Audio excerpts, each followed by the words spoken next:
பேருக்கு ஐஃபோன் எப்படியாவது வாங்கணும் அப்படின்ட்டு ரொம்ப நாள் ஆசை. அதுக்காக நிறைய பேர் வந்து பார்த்தீங்கன்னா செகண்ட் ஹேண்டெல்லாம் போயிட்டு மொபைல் வாங்குவாங்க. பட் நவ் நீங்கள் வாங்குற 40,000 45,000 பட்ஜெட்டில் ஒரு ஐஃபோன் லான்ச் ஆக போகுதுன்னு சொன்னால் நம்புவீங்களா? ஸோ உண்மையிலே இப்போ வந்து ஆப்பிள் லான்ச் பண்ண போகிற ஒரு ஸ்மார்ட் ஃபோன் பற்றி கேட்டிங்கன்னா ஷாக் ஆகிடுவீங்க. ஸோ காய்ஸ், இது வந்து பார்த்தீங்கன்னாக்கா iPhone SE4 R iPhone 16e. So கண்டிப்பாக இது ரெண்டுத்தில் ஏதோ ஒரு பேரில் நெக்ஸ்ட் வீக்கில் ஒரு ஃபோன் லான்ச் ஆக போகுது. தட் இஸ் ஒரு பட்ஜெட் ஐஃபோன். ஸோ கண்டிப்பாக நிறைய பேர் ஆவலாக இருப்பீங்க, நிறைய பேர் யோசிப்பீங்க, டேய் என்னடா அது எப்படி பட்ஜெட்டுன்னு சொல்லிட்டு 50,000 60,000 லான்ச் பண்ணுவாங்க. கண்டிப்பாக அந்த சீரீஸில் ஏற்கனவே மொபைல்ஸ் இருக்குது. பட் நவ் ஒரு 50,000க்குள்ள ஒரு பட்ஜெட்டில் ஒரு ஸ்மார்ட் ஃபோன் லான்ச் ஆக போகுது. So that is this phone.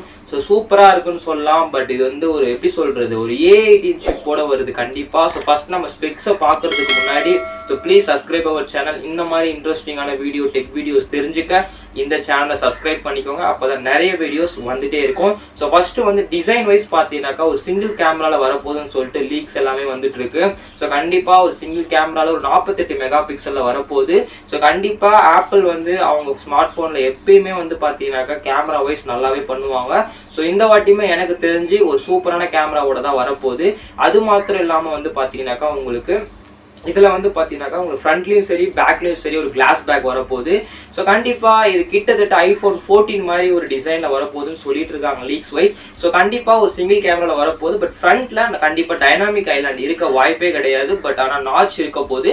But அது கொஞ்சம் டிசப்பாயின்மெண்ட்டாக இருந்தாலும் ஒரு ஆப்பிளில் ஒரு 35-40,000 ஒரு ஸ்மார்ட் ஃபோன் வருதுன்னா கண்டிப்பாக இது பெருசாக நம்ம எதிர்பார்க்கவும் முடியாது. முக்கியமாக இதில் எனக்கு ரொம்ப இம்ப்ரெசிவாக பட்டது அதில் லான்ச் ஆகக்கூடிய அந்த A18 ப்ராசஸர் தான். ஸோ டெஃபினட்டாக இவங்களுடைய இந்த பட்ஜெட் சீரீஸில் இந்த ப்ராசஸர் கொடுப்பாங்கன்னு ஒரு கொஸ்டின் மார்க்கு தான். பட் வெறும் 50,000க்குள்ளே இப்படிப்பட்ட ப்ராசஸரோட கொடுப்பாங்களான்றது எனக்கே ஷாக்கிங்காக இருக்குது. பட் நிறைய லீக்ஸ் வச்சு பார்க்கும்போது இது 100% 90% வந்து கன்ஃபார்மாக ஷோராக சொல்லலாம் A18ஓட தான் வருது, இன்க்ளூடிங் AI இன்டெலிஜென்ஸோட வருது. ஸோ கண்டிப்பாக ஒரு சூப்பரான விஷயம். இன்பில்ட்டாகவே AI இன்டெலிஜென்ஸோட A18 ப்ரோவோட வர்றது, A18 சிப்போட வர்றது கண்டிப்பாக definitely is it work. So அதுக்கப்புறம் வந்து பார்த்தீங்கன்னாக்கா உங்களுக்கு இந்த ஸ்மார்ட் ஃபோன் வந்து பார்த்தீங்கன்னாக்கா ஓவராலாக டிசைன்லேயும் சரி, ப்ராசஸர்லேயும் சரி, அதுக்கப்புறம் AI ஃபீச்சர்ஸ்லேயும் சரி, அதுக்கப்புறம் முக்கியமாக வந்து பார்த்தீங்கன்னாக்கா உங்களுக்கு உள்ள iOS 18ல் கண்டிப்பாக வந்துடும். ஸோ ஆப்பிளோடைய சீரியஸை நிறைய பேர் ஆப்பிள் ஃபோன்ஸ் வந்து யூஸ் பண்ணி பார்க்கணுன்னு ஆசையாக இருக்கிறவங்க, என்னால் 50,000க்கு மேலே அஃபோர்ட் பண்ண முடியாதுன்னு நினைக்கிறவங்க கண்டிப்பாக இதை வந்து நீங்கள் ட்ரை பண்ணலாம். பட் முக்கியமான ஒரு ஃபீச்சர் என்னன்னு பார்த்தீங்கன்னாக்கா உங்கள் டிஸ்பிளேல வெறும் 60 Hz தான் இருக்குது.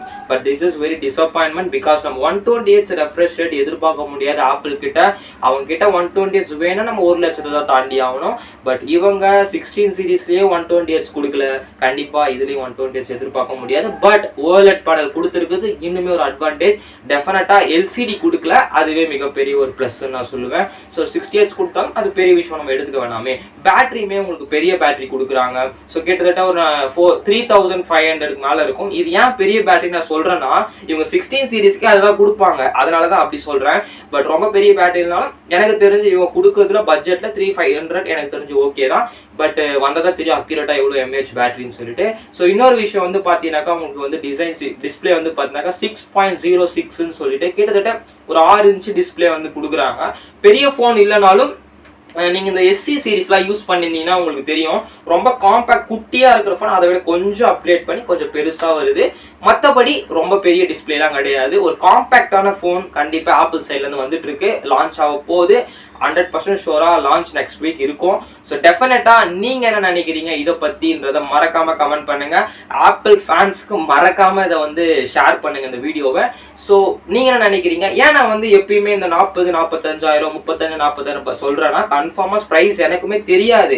லீக்ஸ் வச்சுமே நான் ஏன் வந்து அக்யூரேட்டாக ஒரு அமௌண்ட் சொல்ல மாட்டேறேன்னா, கண்டிப்பாக ஆப்பிள் 50,000க்கு மேலே போக மாட்டாங்க, ஷோரிட்டியாக எனக்கு தெரியும். ஏன்னா 50,000க்கு மேலே இவங்க ப்ரைஸை ஃபிக்ஸ் பண்ணிட்டாங்கன்னா டெஃபினட்டாக அதுக்கு மேலே 16 சீரீஸ் வந்து 65-70,000க்கு இருக்குது, 15 சீரீஸ் இருக்குது. கண்டிப்பாக 15 சீரீஸ் சரியான ஒர்த்து. ஸோ அதுக்கு போயிட வாய்ப்பு இருக்குது. ஸோ அதனால் எனக்கு தெரிஞ்சு ஆப்பிள் அந்த தப்பை பண்ண மாட்டாங்க. பண்ணாங்கன்னா எங்களுக்கு தெரிஞ்சு சேல்ஸில் அடி வாங்கும்.